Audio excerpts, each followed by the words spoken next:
জুলাই আগস্টের অভ্যুত্থানের ব্যর্থ হওয়ার অর্থ কি দাঁড়ায়? ভারতীয়রা আবার আষ্টে পৃষ্ঠে বাংলাদেশে চেপে বসবে? অবাক হব না যদি হাসিনাকে আবার ব্যাক করানো হয়? অবাক হব না হাসিনার জায়গায় রেহানাকে বসানো? ডক্টর ইউনূসের সহযোগিতা নিয়ে জেনারেল ওয়ার্ক কি করলো? মানে ক্ষমতার দপন দেখাচ্ছে, মানে ক্ষমতার অপব্যবহার করছে। এই এই ভাইটি যে কথাটি বলল অনেক গুরুত্বপূর্ণ কিছু কথা। আপনি বাংলাদেশের নাগরিক, বাংলাদেশে বসবাস করেন, 24-এর ছাত্রদের সাথে যোগ করে ছাত্র আন্দোলন করেছেন, তাহলে এই ভিডিওটা আপনার জন্য, পুরোপুরি ভিডিওটা আপনার জন্য। ঠিক আছে, যে কথাগুলো বললো অনেক গুরুত্বপূর্ণ কথা। চলুন যাই শুনে আসি একবার, আপনিও তাহলে বুঝতে পারবেন যে হ্যাঁ আসল ঘটনাটা কি। চলুন যাই, মূল ভিডিওটা শুরু করে ইনশাল্লাহ বুঝতে পারবেন। জুলাই আগস্টের অভ্যুত্থানের ব্যর্থ হওয়ার অর্থ কি দাঁড়ায়? ভারতীয়রা আবার আষ্টে পৃষ্ঠে বাংলাদেশে চেপে বসবে? অবাক হব না যদি হাসিনাকে আবার ব্যাক করানো হয়? অবাক হব না হাসিনার জায়গায় রেহানাকে বসানো? আমি অবাক হব না আওয়ামী ভারতীয় লেসপন্সাররা আবার আপনাদের ঘাড়ের উপরে বসবে। জুলাই আগস্টের অভ্যুত্থানকে যদি আমরা ধরেই নাই ব্যর্থ হয়েছে, তাহলে আমরা কোনটাকে ওয়েলকাম করছি? আমরা ওয়েলকাম করছি ভারতীয় লেসপন্সারদেরকে। আমাদের একটা কথা ভুললে চলবে না, বাংলাদেশে নিযুক্ত ভারতীয় চুতমারানি বাংলাদেশে এখন নেই, এবং তার বাংলাদেশে শেখ পরিবারের কোন কুকুর, শেখ পরিবারের মানুষরূপী কোন হারামজাদা গণভবন বঙ্গভবনে বসবে না।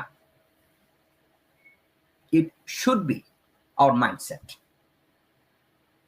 জুলাই আগস্টের সবচেয়ে অভ্যুত্থানের সবচেয়ে সফলতা, কুত্তা মুজিব পরিবারের কোন লোক এই মুহূর্তে ক্ষমতায় নাই এক্সেপ্ট জেনারেল ওয়াকার।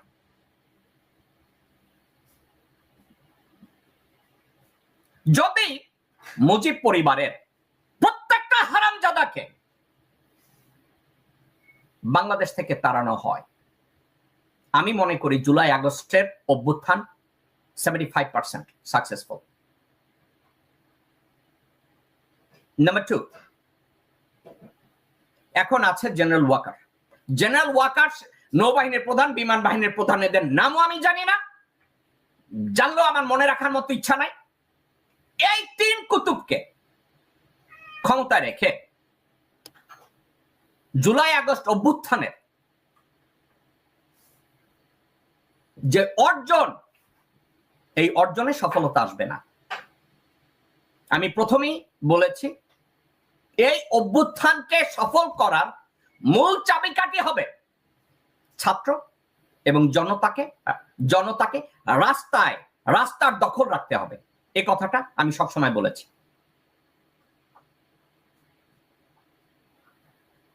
রাস্তা যদি ছাত্র জনতার দখল থেকে সরে যায়, জুলাই আগস্টের অভ্যুত্থান ব্যর্থ হবে। তবে আমি কি মনে করি এটার ব্যর্থ হওয়ার সম্ভাবনা আছে? না, আমি অত্যন্ত আশাবাদী একজন মানুষ।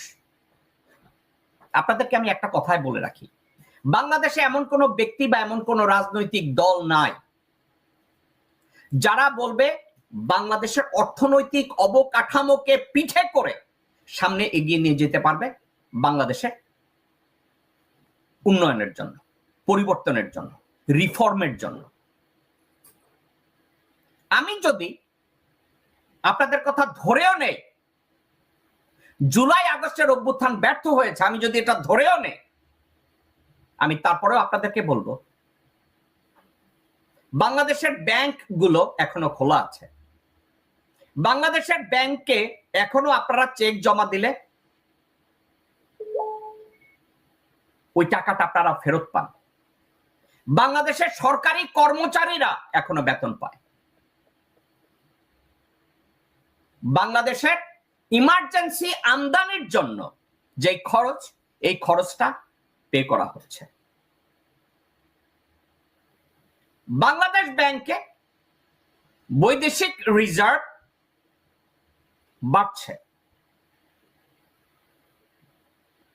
এবং ধীরে ধীরে প্রত্যেকটা ল্যাকিংস, যেখানে লুপহোল গুলো ছিল, যেগুলোই ডক্টর ইউনূসের সামনে উপস্থাপন করা হয়েছে, প্রত্যেকটা লুপহোলকে উনি ফিক্স করার চেষ্টা করছেন। দর্শকবৃন্দ, ডক্টর মোহাম্মদ ইউনূস কোনো ম্যাজিশিয়ান না। ডক্টর মোহাম্মদ ইউনুস কোনো মিথ্যাবাদী না। ডক্টর মোহাম্মদ ইউনুস ক্ষমতার জন্য লোভী কোনো মানুষ না। ডক্টর মোহাম্মদ ইউনুস কোনো রাজনীতিবিদ না। তাহলে ডক্টর মোহাম্মদ ইউনুস কি? একজন সচেতন দেশপ্রেমিক বাংলাদেশী, যিনি পৃথিবীর সর্বস্থানে শ্রদ্ধার পাত্র ওনার অর্জনের জন্য। যারা বলছেন জুলাই আগস্টের অভ্যুত্থান ইতিমধ্যে ব্যর্থ হয়েছে, ওনারা এই কথাটাকে বলে একটা জায়গায় নাড়া দিয়েছেন এবং এটার দরকার ছিল। কিন্তু একটা কথা ওনাদের বলা উচিত ছিল। আমি ডক্টর সলিমুল্লাহ খান আপনাকে বলবো, মাহমুদুর রহমান সাহেব আপনাকে বলবো যে ডক্টর মোহাম্মদ ইউনুসকে অসহযোগিতা করা হচ্ছে, ওনাকে কোঅপারেট করছে না। ওয়াকার যেদিন বিবৃতি দিয়েছে যে আমি ডক্টর মোহাম্মদ ইউনুসের সরকারকে সহযোগিতা করব, এই কথাটা আমার কাছে অত্যন্ত বিরক্তিকর মনে হয়েছে। যে তুমি ওয়াকার প্রজাতন্ত্রের একজন কর্মচারী, তুমি হারামজাদা সরকার প্রধানকে সহযোগিতা করবা, এটা তো তোমার সাংবিধানিক দায়িত্ব। তুমি হারামজাদা কোথাকার কোন কত যে তুমি আবার এটা বিবৃতি দিবা। জেনারেল ওয়াকার প্রজাতন্ত্রের কর্মচারী, পুলিশের প্রধান প্রজাতন্ত্রের কর্মচারী, নৌবাহিনীর প্রধান প্রজাতন্ত্রের কর্মচারী, বিমান বাহিনীর প্রধান প্রজাতন্ত্রের কর্মচারী।